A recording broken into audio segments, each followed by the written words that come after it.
Mitologia Africana. Capítulo 1. Olorum e a origem dos orixás.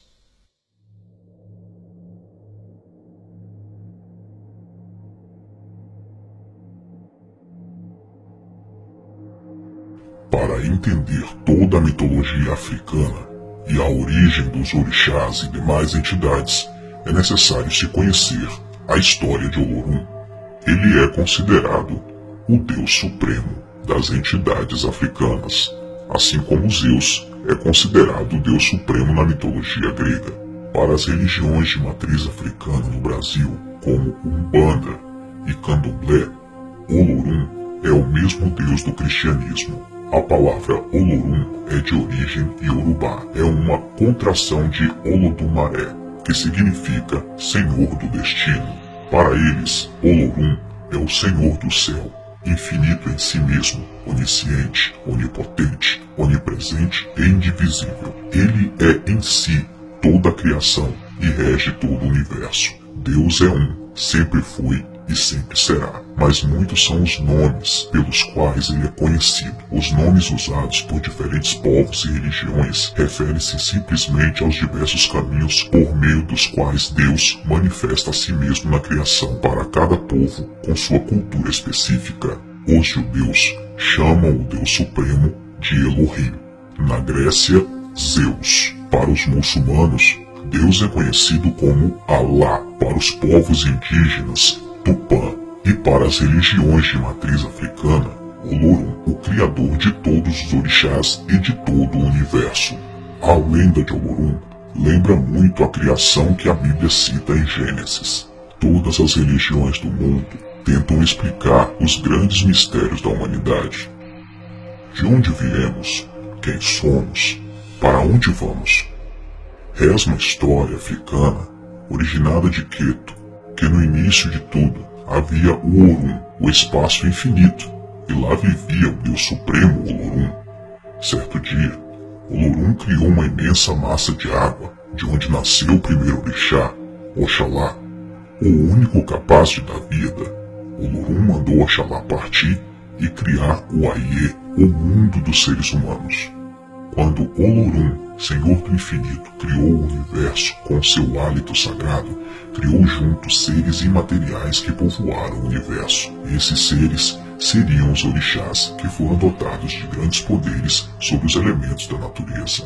Todos os demais orixás vieram de Olorum, e eles controlam os 4 elementos da natureza: fogo, água, terra e ar, e ainda dominando os reinos vegetais e animais, com representações dos aspectos masculinos e femininos. Ou seja, para todos os fenômenos e acidentes naturais, existe um orixá regente. E foi desta forma que, segundo a lenda, Olorum criou os orixás. Existe uma outra parte da lenda que diz mais ou menos o seguinte: no começo não havia separação entre o Orum, os céus dos orixás, e o Aie, a terra dos seres humanos. Homens e divindades africanas iam e vinham, coabitando, se relacionando e dividindo vidas e aventuras. Diz a lenda que quando o Orum, território sagrado dos orixás, se aproximou da terra, algum ser humano o tocou com as mãos sujas. Olorum, Senhor do céu, Deus Supremo, irado com a sujeira e a displicência dos mortais, soprou enfurecido seu sopro divino e separou para sempre o céu da terra.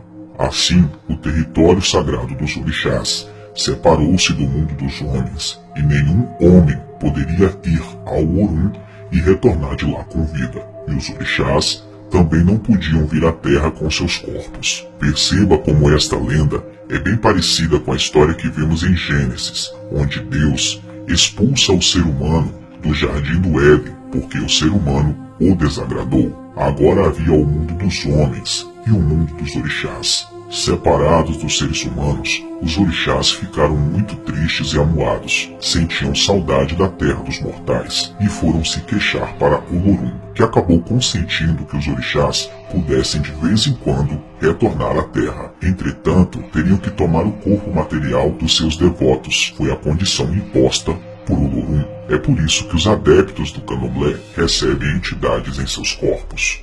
Oxum, que antes gostava de vir à terra brincar com as mulheres, dividindo com elas sua formosura e vaidade, ensinando-lhes feitiços de adorável sedução e irresistível encanto, recebeu de Olorum um novo encargo: preparar os mortais para receberem em seus corpos os orixás. De seu sucesso dependia a alegria dos seus irmãos e amigos orixás. Veio ao Aie e juntou as mulheres à sua volta, banhou seus corpos com ervas preciosas, cortou seus cabelos, raspou suas cabeças, pintou seus corpos. Finalmente, as pequenas esposas estavam feitas, estavam prontas para receber os orixás. Os orixás agora tinham seus cavalos, podiam retornar com segurança ao Aie, terra dos seres humanos, podiam cavalgar usando o corpo das suas devotas. Os humanos faziam oferendas aos orixás para convidá-los à terra. Então os orixás vinham e tomavam os seus cavalos, ou seja, possuíam o corpo dos seres humanos. Segundo o mito, todos os orixás estão a serviço de Olorum, e todos os seres humanos devem estar a serviço dos orixás para que os propósitos de Olorum sejam consumados. Na mitologia africana, Olorum é a balança de tudo e de todos, controla tudo e todos em todo o tempo. Ele exerce a justiça entre os homens e as divindades. Olorum não é propriamente um orixá, não tem filhos na terra e por isso não se manifesta, isto é, ele não baixa em ninguém. Ninguém recebe Olorum em seu corpo, não participa do cerimonial do candomblé, não exige oferendas nem comidas caprichadas ou vestimentas especiais, assim como os demais orixás. Na verdade, Olorum, que alguns chamam de Olodumaré, está acima dessas e de outras necessidades materiais. Segundo a crença, é senhor de todas as coisas. Ele é o princípio criador. Sem sua permissão, Ododua, orixá que ora se apresenta como homem, ora como mulher, não teria gerado o mundo, nem Oxalá poderia dar vida aos homens. Olorum não é homem, nem mulher, não tem características humanas, nem se envolve nos problemas do dia a dia. Sua única ligação com os homens acontece por intermédio dos orixás e do arco-íris que, segundo a lenda, ele criou especificamente para esse fim em apenas 4 dias. Por suas características de Deus, ao contrário dos orixás que são considerados forças da natureza, Olorum é considerado Deus único dentro da Umbanda e do Candomblé. É bem parecido com a crença católica. Existe Deus Supremo e existem os demais santos, cada santo para uma específica área de necessidade do ser humano.